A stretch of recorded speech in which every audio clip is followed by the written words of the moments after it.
All right, the top 3 things you need to know before you sell your home in San Diego. Lisa McAfee is here. What's going on, Lisa? Hi, good to see you, Derrick. Great to see you as well. I'm Thank so excited you. to hear your list. I love these things because, you know, nuggets. We love nuggets on this channel, and Perfect. I know you've got some for us today, and you may even have a bonus. I do. I have nugget for us. top 3 things you need to know before you sell your home, and a bonus. And the bonus is very important, so I'll save it for last. Okay, let's do that. All right, so where should we start? So the first thing you need to know when you sell your home now is you have to have a plan as a seller relative to where you're going to go. And your plan varies depending on where you are in your life. So for example, if you are a young family, you kind of really need to know where you're going to go when you sell your home, because your home is going to sell quickly. Yeah.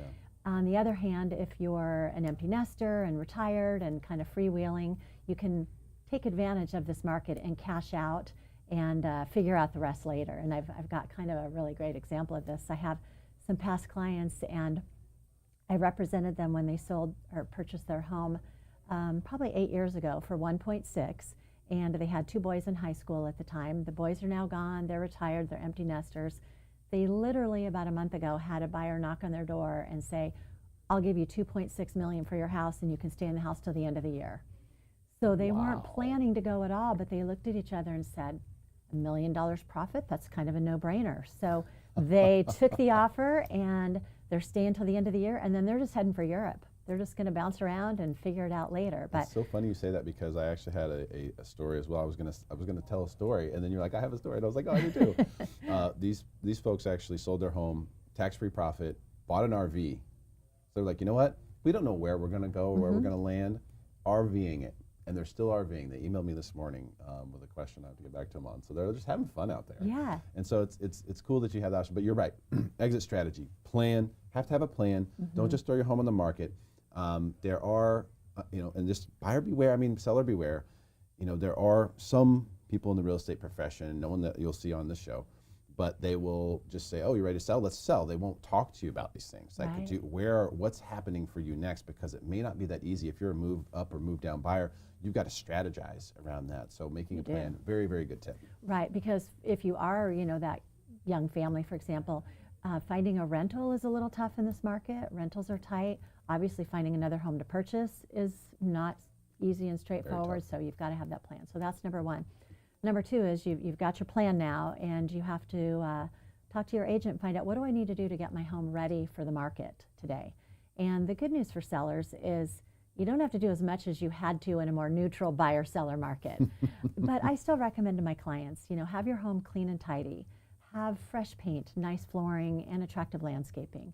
So the good thing is, you know, a little landscape cleanup, a little paint, those are fairly inexpensive. So it's not as stressful for sellers as it is in other markets. But you don't want to just throw your home out there, because buyers, they've been looking at a lot of homes and they're pretty savvy, and they know what a home should look like. Yeah, look So- at the competition, right? You do. That's always a good idea when you're going to put your home on the market. Look at the competition, make sure that you're spiffy in comparison. You have to be spiffy. You know, you want to be spiffy compared to everyone else out there. And I love this, though, and it's such a huge point, and I didn't even think about this. You know, a couple years ago, let's just say, when you were getting your home ready for sale, you know, if you really wanted top dollar, you had to do some things. You need to update some stuff, maybe paint some stuff. You had to do quite a few things, and not that those are bad things to do now, Right.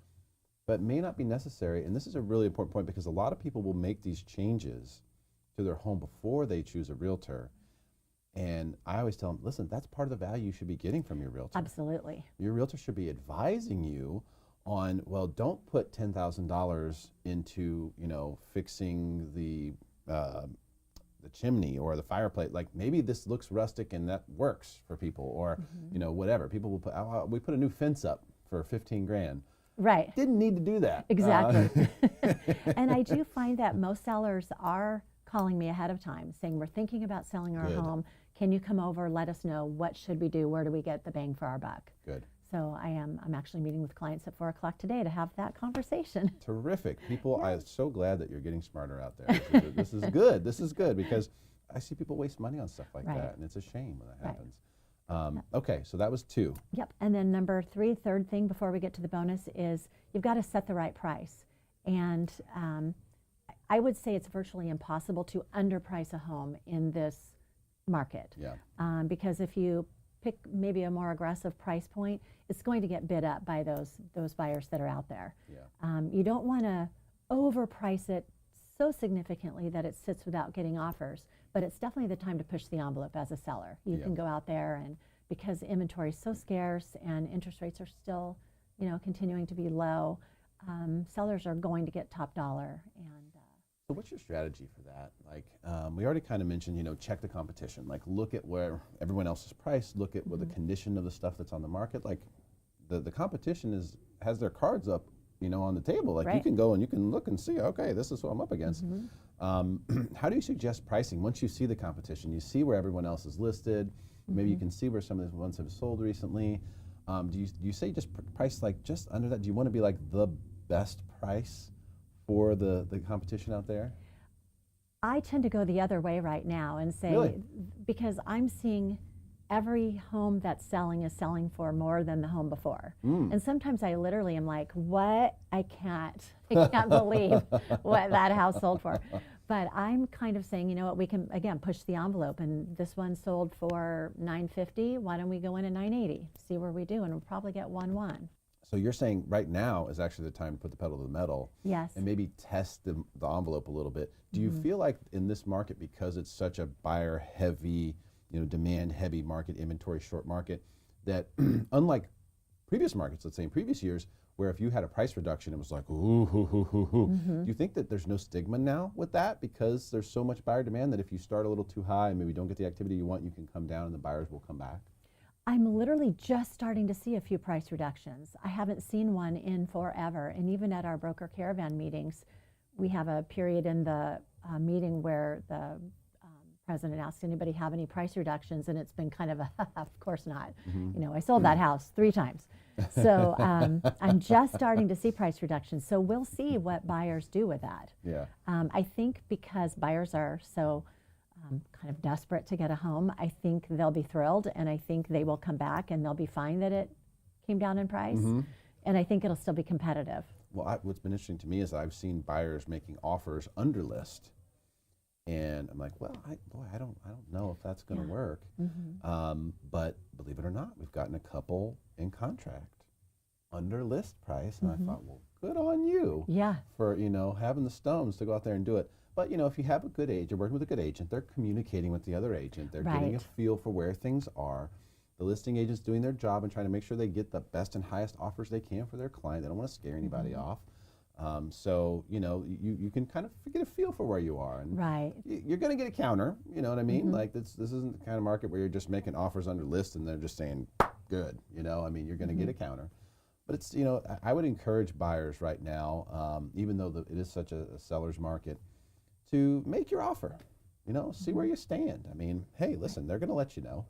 And a lot of my buyers will use the phrase, I don't want to get in a bidding war. I don't want to get in a bidding war. And even before this market that we're in, my advice to them has always been, don't get in a bidding war, play your game. Right. Don't worry about what other people are offering. Just Amen. play your game, do you. And if you get the house, that's fabulous. Exactly. Exactly. It's your terms.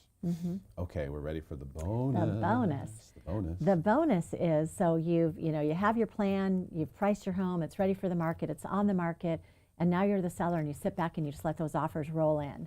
And the key is you've got to pick the right offer. Oh, You've got to this pick is the right huge. buyer to go with. Oh, man, And this is big. the highest offer is not always the right offer, as you probably know. In fact, it probably rarely is, right? It just, there's so many other factors to it. And I think the most important thing for a seller to look at with their agent, of course, is can the buyer actually afford to pay that price? Are they going to be able to obtain their financing and close this deal with me? Because as a seller, most sellers don't do this every day. Maybe every 10 years they'll sell a house. You get an offer with a big number on the bottom of page 1 and you're super excited. That's obviously that's our buyer, but your agent should help you do perhaps a cross qualification with a lender that the agent knows and trusts, so that you get that second set of eyes on it to make sure they really can buy the home. And then, because as I mentioned, every home seems to sell for more than the home before, I'm seeing cases where appraisals are not necessarily keeping up with that. So when you're looking at offers that you've received as a seller, you want to know if the buyer's willing to waive their appraisal contingency.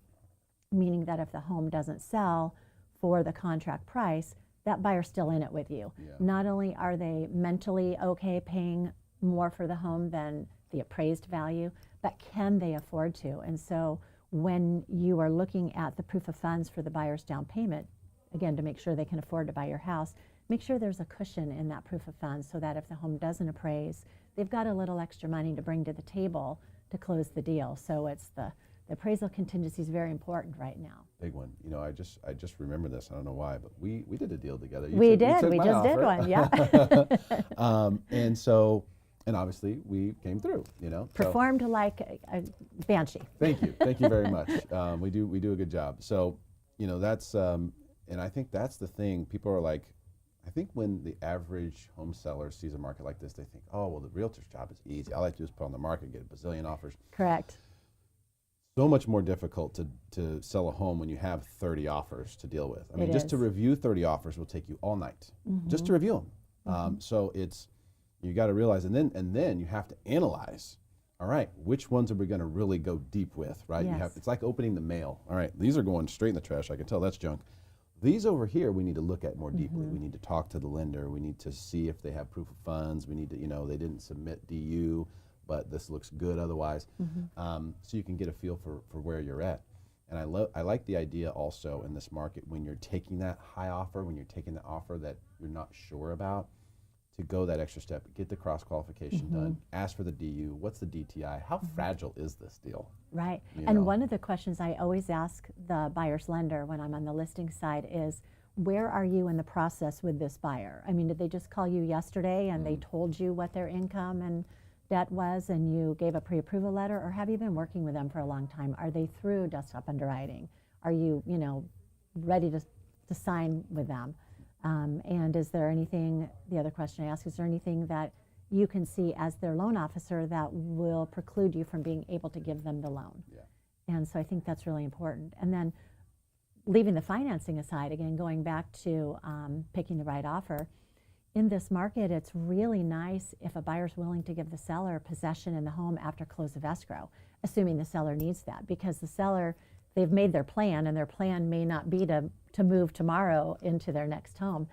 So a lot of buyers are willing to, even at no cost to the seller, allow the seller to stay in possession, and sometimes that's the tipping point of who gets the house. Yeah, yes. especially if that seller is also a buyer and they know what they're getting into. They know that they're getting in contract first, and then they're going to go find a home, and they know they're going to need a little time, or it would be nice for them to have time to do that. And I think as a buyer, it's one of the smartest things you can do is offer that. Right. Or see if they need that when you contact, because not always will, you know, the listing agent give you all the secret sauce of what's going on. True. If you can just say, hey, listen, we as buyers are willing to provide the SIP for this long, rent-free. If you guys would like it, should we include that in the offer? And then you investigate that and offer that if you're willing. It can be absolutely huge. It can be. I mean, and it can be the difference between, you know, a higher offer not getting the home because they can't offer that possession, and the peace of mind a seller gets with maybe a lower offer that's going to let them stay for 60 days. Yeah. This is terrific stuff, Lisa. It's so great to have you here. Thank you. These are amazing tips. Thank I really you. appreciate your time. It's really nice to be here. Thanks so much. I appreciate it. Absolutely. Hey, share this video with your friends. Let's help make them smarter than everyone else.